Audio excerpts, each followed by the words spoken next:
Greetings everybody and welcome back to the channel. I do apologize for the lengthy hiatus we took in between. But as you can see, there's excitement on the face because of an announcement that we hope to make, which is what kept us busy during the course of the summer.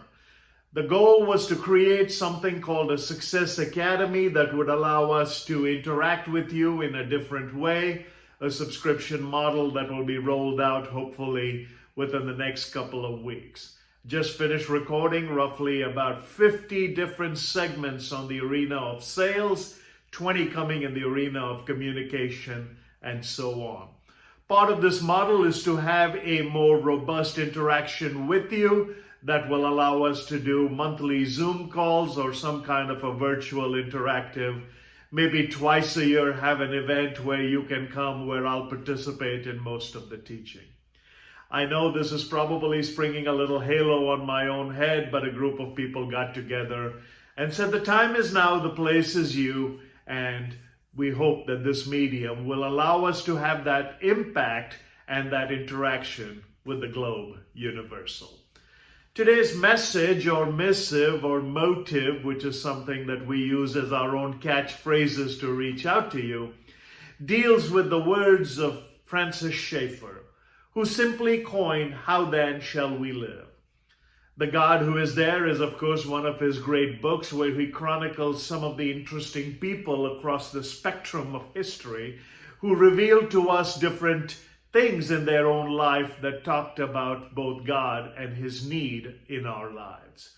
But using Francis Schaeffer's The God Who Is There and titling this on his words, "How then shall we live?" I wanted to paint for you three very distinct possibilities that you and I are possibly experiencing at this time. The first is what we call unbridled passion. Humanity has now spiraled completely out of control, and history being replete with examples. Our present is also seeing character flaws and falls at an unprecedented rate. Just about everything can be argued, just about everything is debated, everything that is posited has a view of its own. Bigotry is considered to be the one hide behind, which means anytime you disagree with the status quo, you are immediately painted a bigot or someone who is prejudiced. So what this has led to is what we call unbridled passion. Man is searching for new and exciting ways to titillate himself and to create that belief in himself that he is immortal. God no longer is required, and we have kind of moved into this laissez-faire, anything goes, it's free market. But ask yourself if some of the moods that you have experienced because of this virtual world has indeed put in front of you some of these unbridled passions. As if it was not bad enough that we considered this virtual voyeurism a considerable scourge on society, we have now arrived at a point where we are almost dependent on it X number of times a day just to reach out to the world. Just as I'm doing to you here. I'm using it for trying to be a force of good, to try to give you some habits and hopes, but I'm also hoping that in this process you would be addicted to my channel. You would be addicted to what I have to say and then indirectly click or link or share or give a thumbs up, just like any number of people do. But because of this, we are now running the course of this race which seems to have no finish line. Now ask yourself if your unbridled passion began because there was a starting block at some point in history where you thought you were going to do something remarkable. You were going to set some goals and achieve some new and improved and incredible heights. But along the way, you began to run this race which has no definition, behavior that has no articulation, character that has no capitalization. And as a result of this, we are running this race without a finishing stop. But folks, the race that we run, as Francis Schaeffer himself said, "How then shall we live?" has a timing clock. So you may have had a starting block from which you began and you want to do some incredible things, and then you go down this path and then you find new and exciting and intriguing frontiers. Innovation now becomes part of your status quo, and you change so rapidly and so rampantly that as a result of it, the passions that we are building our lives on are unbridled. If you take a horse that is unbridled, it is free as the mustangs of old that can roam the countryside and look gallant in portraits and pictures. But humanity was always designed to have boundaries. A boundary that says that, in Francis Schaeffer, one of the examples he gave, which is the purpose behind this message, is he asked a gentleman who believed in the nothingness and the vast nothingness of this universe, but still had the love of his life in front of him. And Dr. Schaeffer asked him a question. When you hold the love of your life, is there any moment when you feel she is nothing? And with great anger, that person said, yes, at times I believe there is nothing, which means he was now angry that the one thing that he thought was solid in his life was also going to have to be offered up into this ether of passion, this unbridled, unrestrained, without boundaries. So the first premise you need to ask yourself in How Then Shall We Live is, are you checking against these unbridled passions? Are you checking against a filter with which news is coming to you, and you're absorbing that news because you believe that someone sending it to you knows more than you have? Again, full caveat. Just as sure as I'm speaking to you today, I may be preaching to the choir. Some of you reach out to me for advice. Some of you call me. In fact, recently I spoke in one forum, and they actually turned my words around to satisfy what they wanted to hear, not what I had to say. And the reason they turned my words around is they wanted to placate me. They wanted to give me that platform because I had the credentials. But as soon as I started talking, they began to realize that I was challenging everything that they had ever believed in. They wanted my thoughts and my ideas to fuel that unbridled passion. When I came and said that there is a God who loves you, and then there is an accountability at the end of this journey, and if there is a starting block, there is a finishing stop, and there's a timing clock, they suddenly got on edge. And in getting on edge, they said, you know what, we can't cut this guy off because that's censorship.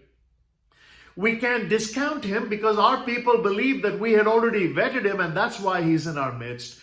So the best thing we can do is, once he's finished speaking, we will inundate the airwaves and we'll inundate the virtual world with a twisted version of his message. Now, the reason I don't react to that is I have always been a subscriber in this unbridled passion area to never believe the positivity that lands me in a place.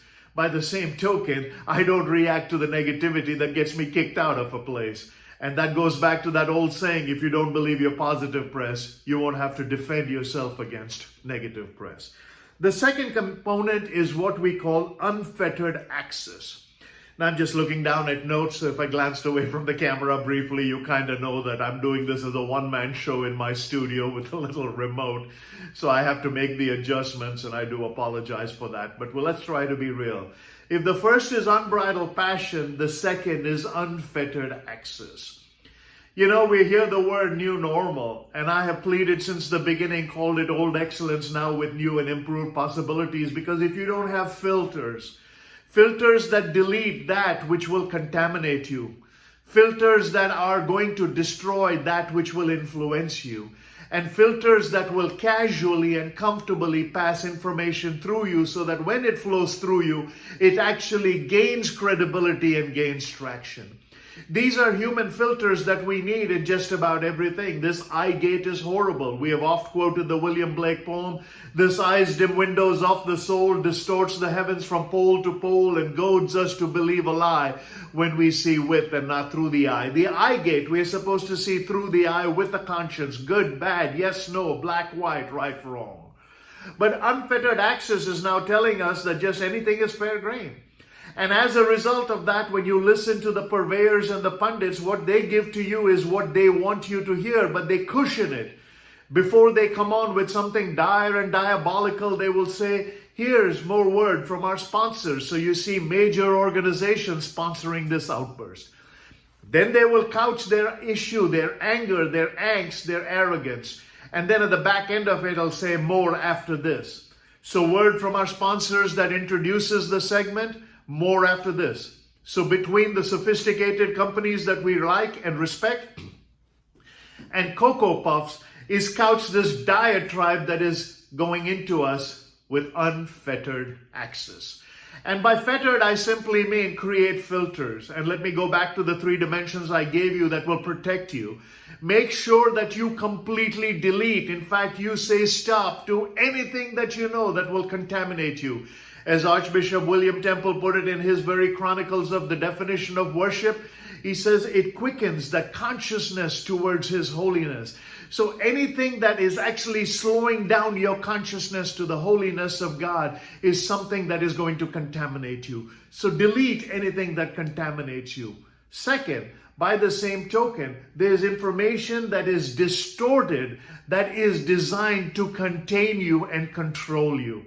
And you have to be wise to this. Can you believe it right now? 50% of the global populace are taking everything someone else said as fact. And as an ex-boss of mine once said, in the world we live in, fact is never fact. In fact, the illusion of it probably becomes more of a fact. So first, delete that which contaminates you. Second, anything that is offered to you as a distortion with the desire to control you and contain you, make sure you have some filters in place to begin to understand. Do these people really have your right motive in mind? Do they really have the right intent in mind? Because remember the old saying, if someone wants to motivate you because they look good, that's manipulation. If people want to motivate you because you look good, that's a constructive critic in your corner. So first, delete that which will contaminate you. Second, create barriers of when information that is presented as distortion to contain you and to control you. And third, but most importantly, be a catalyst for what flows through you. If there is a source that you have to protect and a course that you have to defend, the force that will come out of you is something significant. So make sure that you're not running your life rampant with unfettered access and unbridled passion. Which brings us to the third thing, and this is unaccounted for behavior. A behavior that is not accountable to anybody. You know, we're living in a world right now where someone can say, I'll sign up for your podcast or I'll sign up for your Zoom call. And then in a very, very humble, honest, God-fearing, so to speak, humility-laden way, they'll say, I'm going to switch off my camera and I'm going to mute myself so that I don't conserve bandwidth or create interruptions. Oh, how gallant that sounds and how noble that sounds that you will now have a broadcast that will not be interrupted by others or slowed down by others' access. But do you really know, unless you're looking at the bottom of the screen at the number of participants when you started with 200 and now they're about 12 because they just split. Accountability is now gone by the wayside because most people can pretend to have participated while not really participating. You're saying, wait a minute, I see their number down there. Well, if they've switched off their mic and switched off their camera but have not logged out, they're still there, but they could be at the park. And that's the beauty of the world we live in. Something as simple as participation is now left up to chance.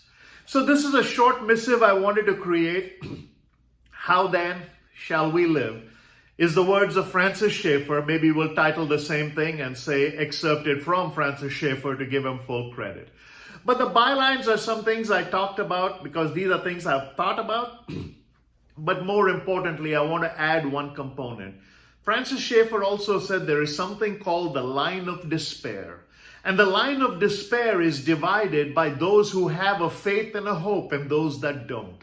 And as we navigate through this life, our positivity is always going to be through the probability of where that line of despair is in your life. And I think you will identify the line of despair in your life if you ask yourself, do you have those unbridled passions?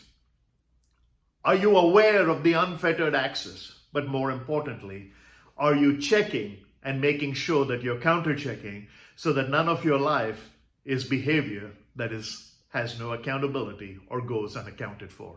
Until next time, this is Krish Dunham. Good luck, God bless, and stay tuned for our Success Academy.